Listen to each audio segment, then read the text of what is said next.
Hey, I'm Jay, and this is my RuneScape account. I've been playing this game since 2005, and ever since then, I've been chasing one childhood goal, maxing every skill and earning the iconic max cape.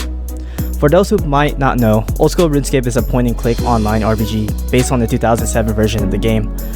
At the time of this recording, there are 24 skills in total, each one taking countless hours to max out, and now I'm closer than ever to reaching that goal. But there's an added challenge. I'm playing on a group Ironman. In game mode where trading with anyone outside your group is restricted, meaning every item has to be earned from scratch. It's tough, it's rewarding, and to be honest, it's a way for me to try out every content this game can offer. And to make things even more interesting, I'm currently one of the last remaining. Well, that didn't last long. I want to take a quick moment to pause to give you guys an update on what's been happening over the last few weeks since I uploaded the first episode of my Journey to Max series. First off, I just want to say thank you to everyone who left a comment, drop a like, or even subscribe. It might not seem like much, but it genuinely means a lot to me. Seeing that support gives me real motivation to keep going. It shows me that you're enjoying the content and that you're here to support my journey of content creating. I also really appreciate the feedback and reading a few of the comments I used to improve my quality of the content, so I can make these videos more entertaining and better overall for you guys. So now, here's where things get interesting. After I uploaded the first episode of my Road to Max series, I shared it to some of my friends, and it actually caught the attention of my members of my group Ironman. It ended up motivating a few of them to come back and start playing again. So I just want to clarify, I'm not the only active member in my group anymore. That being said, I'm still going to treat this account as if I'm playing solo. So think of it like an Ironman mode, but just with extra bank space. But don't worry, the goal hasn't changed. The mission is still the same. We're going for that max cape. Now let's get back to the episode.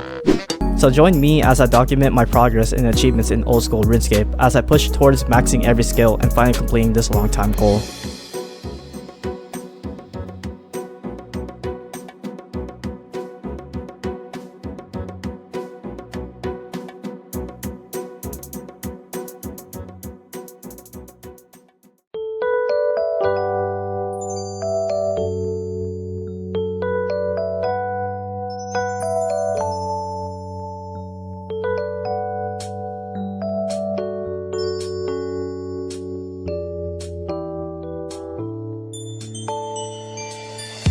Welcome back to episode 2 of my Road to Max series. In the last episode, I set 4 goals for this month, and I'm happy to say that I completed 2 out of the 4. The other 2, we're rolling over those into February.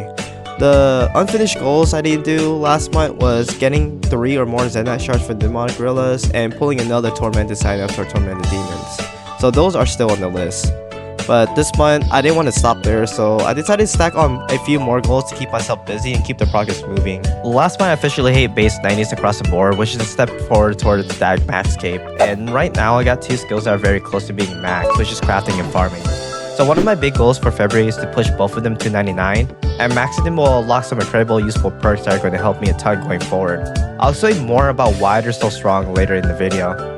On top of that, I also wanted to complete 2 more achievement diaries, which is the Desert and Koran Elite. I'm already pretty close to completing both of them, and getting them done will unlock some useful long-term perks that will benefit me moving forward.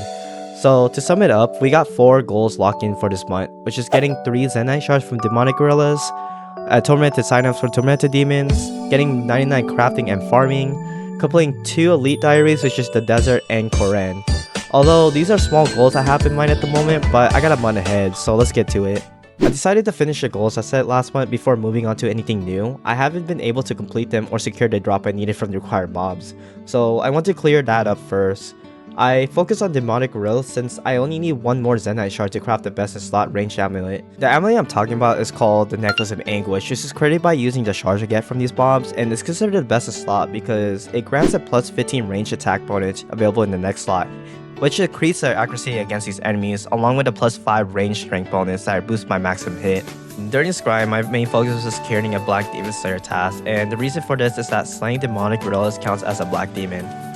Being assigned them as a Slayer task, it also increased my efficiency because I wear a View Slayer helmet, which provides a 60% accuracy and damage boost for melee, and a 15% boost for range and magic against monsters assigned to kill. With that bonus, I'm able to defeat Demonic Gorillas much faster, increasing my kills per hour, and improving the chances of obtaining a Zenite shard in less time. So for the next several days, I focused almost exclusively training Slayer in hopes of rolling the Black Demon task again. However, I did receive a Thermal Smoke Devil task during this grind, and I decided not to skip it because there's a boss that has a chance of dropping a really sick pet, as well as a Smoke Battle Staff. With this type of staff that it drops, it provides a limited air and fire rooms when equipped, making it extremely useful for spells like High Alch and Super Glass Make, both of which are great for money making and crafting molten glass efficiently. After wrapping up my Therm Smoke Devil task, I didn't get any of the drops I was hoping for, but at least it boosted my kill count for the boss, so there's always a next time.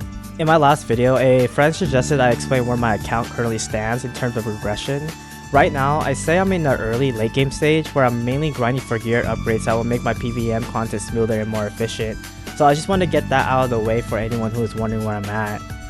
Over the next few days, I kept pushing Slayer hunting for a Black Demon task, and finally on February 3rd, I got the drop I've been after. Woohoo! Got it! Let's go! Got the drop. Oh, I got the drop. I've been waiting for this. 1900, almost 1900 kills, dude. Holy shit. After getting the shard, my next goal was to craft the Necklace of Anguish. To do that, I first had to create the Zenyte gem by combining the Zenyte shard with the Onyx in the special furnace inside the dungeon beneath Apatol. The second component, which is the uncut Onyx, isn't exactly cheap. You can buy one from a gem trader in the Volcanic City under Karamja, but it costs a hefty amount of Tokol. Luckily, I had plenty of Chaos runes saved up, so I sold them to the rune shop in the city to stack up Tokol quickly. Once I had the pieces, I headed back to Apatol to craft the uncut Zenyte, and then finish the job in Edgeville, finally creating the Necklace of Anguish. This is the best in slot range ammo in the game, and it's going to be huge for all my future range trips from now on. There's one item I decided to skip for now, which is the Mage Bracelet, mainly because I was getting pretty burnt out from being so dry at that mod. Instead, I shifted my focus to my next goal, which is obtaining another Tormented Synapse. The reason I needed a second Synapse is because I wanted to craft a Scorching Bow, which this bow gives a 30% accuracy and damage bonus against demonic creatures, and I'll definitely need that for a boss I'll be revealing soon. To get the Synapse, I had to grind Tormented Demons, which is located in the ancient Guthix temple. And fun fact, during the Winter Summit this year, Jackets announced that Raids 4 will be set around this area, which is pretty exciting.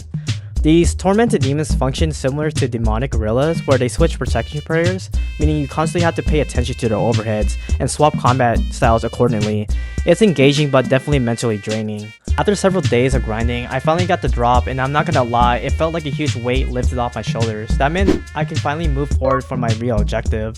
The reason I wanted the Scorching Bow was to take on Krill, which is located in the Godward's dungeon. And Krill drops a weapon called the Zami Spear, a key weapon for my account progression. That spear can be turned into a Zami hostile and eventually upgraded to a Dragon Hunter lance. So last episode, I completed Elite Wilderness Diary, which unlocks the perks that allows dragons in the wilderness to drop noted bones. If you pair that with a high stab bonus weapon, like the Hostile Lance, which I'm currently going for, since dragons are weak to stab, I'll be able to farm wilderness dragons much faster. That means stacking bones efficiently to the road to 99 prayer. Now, back to the Scorching Bow. The Scorching Bow has a special attack called Scorching Shackles, which binds the demons for 12 seconds and deals burn damage over time. That's pretty massive for Krill because it reduces the damage I take and lowers the chances of dying during trips. And as you can see in this clip, the bow absolutely carried me during this boss trip, but here's where things got crazy. The grind didn't long last at all. RNG decided it was finally my turn and pulled a Zami Spear in just 7 kill count. That's 7. I couldn't believe it, and after being so dry on Zenytes and the Synapse, it felt amazing to finally get Spoon on the grind. And just like that, I was able to move on without another long tedious boss session holding me back. As the month went on, I shifted my focus to knocking out the Desert and the Koran Achievement Diaries. One of the most annoying tasks by far was the Elite Desert Diary requirement, which was speaking to the KQ head on your POH. To even do that, I first had to get the Calphite Queen head as a drop from the Calphite Queen, and that's only in a 1 at 128 chance. Now, the drop rate isn't even the worst part.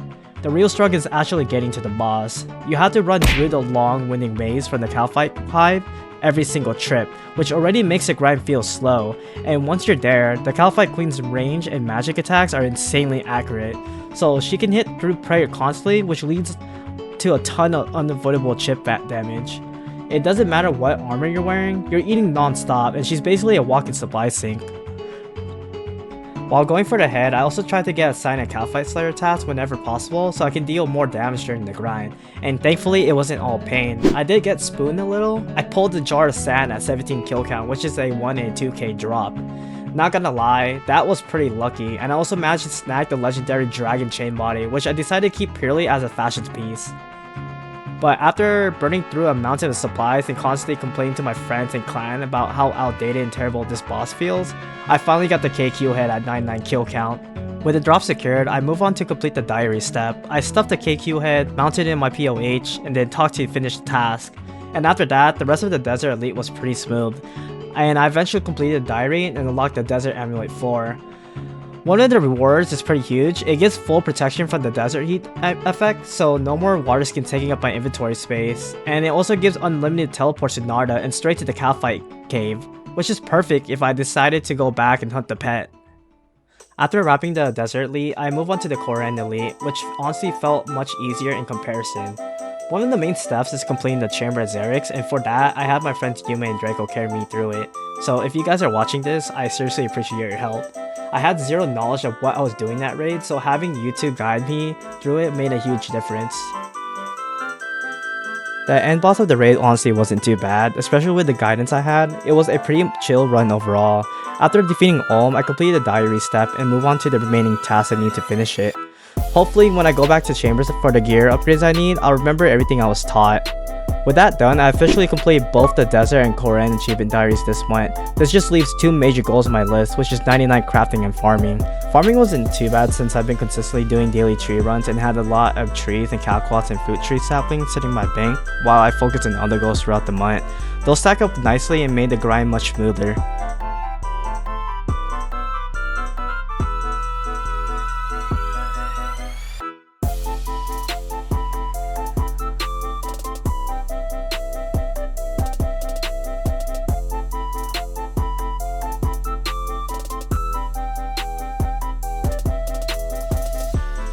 Crafting on the other hand was a bit more repetitive. I had a massive stack of seaweed saved up, so most of the month was spent standing at the bank, withdrawing 3 giant seaweeds and 18 buckets of sand, and then casting a super glass make spell from the lunar spellbook to turn them into molten glass. Sometimes it would make extra molten glass and drop it on the floor, but I ignored it to save time and keep the process efficient.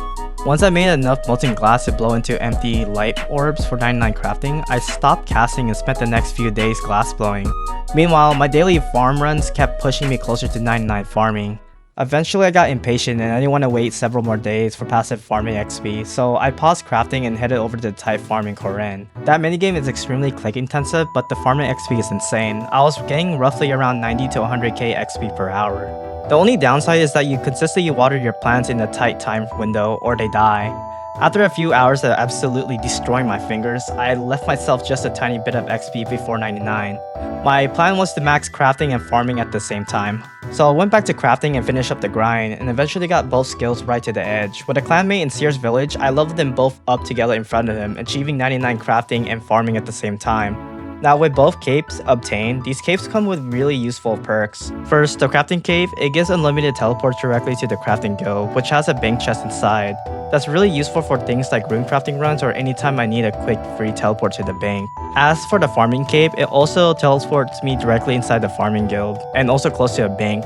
But the real perk is that while wearing the cape, herb patches have a 5% chance to harvest, meaning more herbs per run. This also stacks on the match executors, which makes it even better for herb runs and future herb lore training. With those 2 99s done, I successfully completed everything I planned for this month. With 2 skills out of the way, I'm left with only 8 skills left to get the max cape. So for the remaining days of the month, I decided to try out deep sea trawling, which is a newer fishing activity from the sailing skill. It gives out marlins, which is currently the highest healing food in the game, healing about 24 HP per bite, which is going to be extremely useful for future bossing, and honestly the activity itself is pretty chill. And that wraps up episode 2 of my Road to Max series. If you enjoyed the progress or the effort that went into this grind, make sure to like and subscribe. I really appreciate the support, and let me know in the comments if there's anything you'd like to see in future episodes. So stay tuned for episode 3 where we take the next set of challenges on the Road to Max.